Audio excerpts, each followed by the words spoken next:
আমাৰ প্ৰথমটো ৰিক্ৰুইটমেণ্টৰ পৰীক্ষা আৰম্ভ হ'ব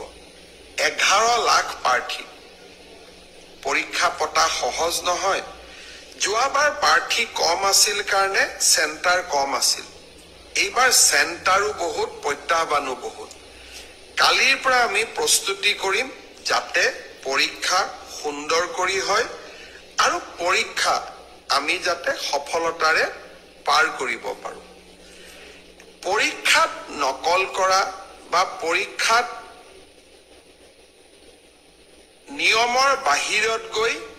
যিসকলে কপি কৰে নকল কৰে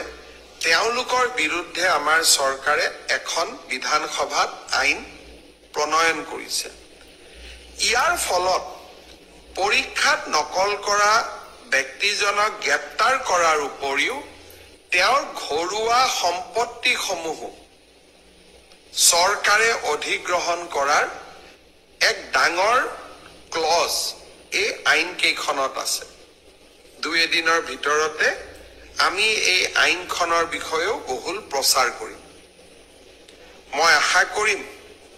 মেধাৰ ভিত্তিত নিযুক্তি বহুতে কয় মোৰ মেৰিট আছে কাৰণে মই চাকৰি পালো বহুত এতিয়া ফেশনো এটা আছে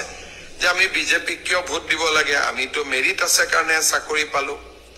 মই এটাই কথা কম মেৰিট আৰু মেৰিটৰ ভিত্তিত পৰীক্ষা পাতা এই পংকিলতাৰে ভৰা সমাজত